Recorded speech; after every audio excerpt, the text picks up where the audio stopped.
moderator dan juga jajaran pimpinan Kemenkes untuk memberikan saya kesempatan sharing pada kesempatan kali ini. Sebelumnya, perkenalkan, nama saya Kayla Angelin, saya berusia 17 tahun, dan pada saat ini saya duduk di kelas 2 SMA dan saya bersekolah di Sekolah Dian Harapan dan Bogor.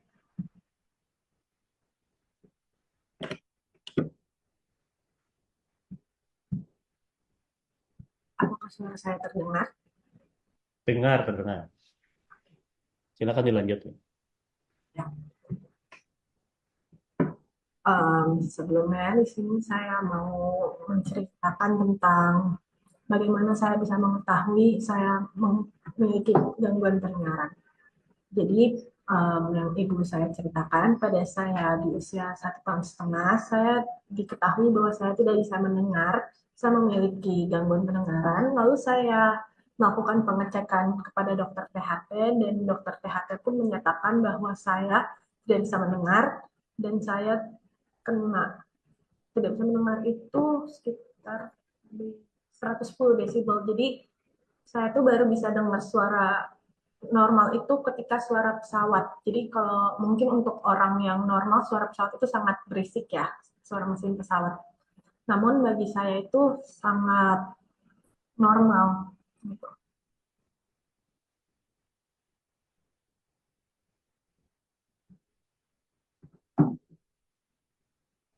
Lalu pengalaman saya di sekolah itu saya merasa seperti anak normal lainnya. Mengapa mungkin sebagian orang yang memiliki kekurangan seperti saya tidak bisa mendengar dengan normal itu merasa minder ya untuk sekolah karena mereka merasa kok saya berbeda dengan orang yang lain bisa mendengar dengan normal, bisa berbicara yang normal. Tapi menurut saya itu kita sebagai yang mempunyai gangguan pendengaran itu nggak ada batasan kita buat raih prestasi apapun yang kita punya. Contoh seperti saya waktu ketika SD saya mengikuti paskibra di mana saya bisa mengikutinya seperti teman-teman saya yang lainnya dengan normal.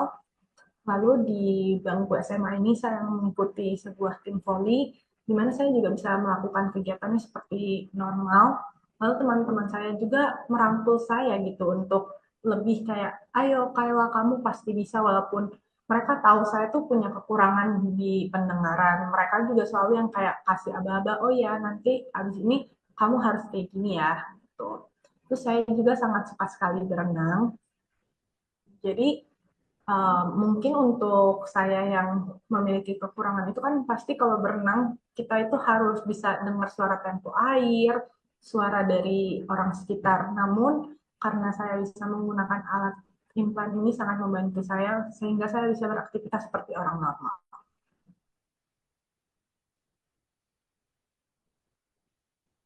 Ya paling itu terus sama saya ini merasa bahwa orang di sekitar juga harus bisa lebih peduli sama penyandang disabilitas tunarungu karena menurut saya di beberapa tempat publik itu masih belum mempunyai kesadaran yang tinggi untuk kami yang mempunyai penggangguan pendengaran ini. Mungkin saya berharapnya ke depannya untuk orang-orang sekitar ini bisa lebih peduli dengan disabilitas yang tidak bisa mendengar, mereka punya gangguan pendengaran, lalu mereka juga bisa merangkul teman-teman yang lainnya.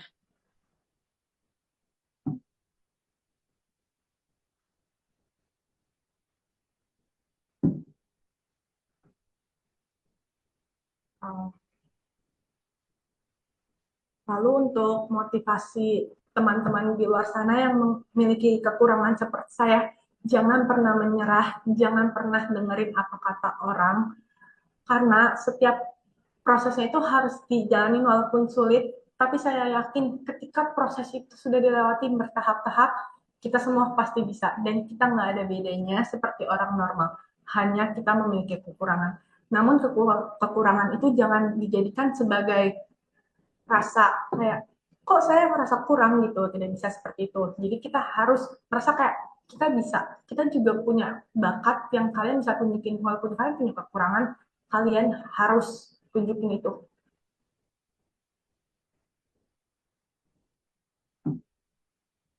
Saya juga berterima kasih kepada orang tua dan juga keluarga saya yang selalu mensupport saya sejak saya operasi hingga sekarang bisa berbicara seperti normal, menemani saya terapi, dan saya juga berterima kasih kepada pihak Cochlear sudah menciptakan suatu alat yang dimana saya bisa menggunakan, saya bisa mendengar seperti orang normal. Lalu saya juga berterima kasih kepada pihak Kemenkes sekali lagi sudah memberikan kesempatan saya untuk sharing tentang penggangguan pendengaran.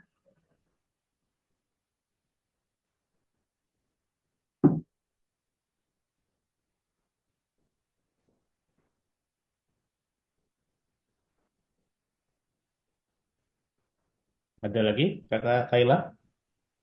Udah sih itu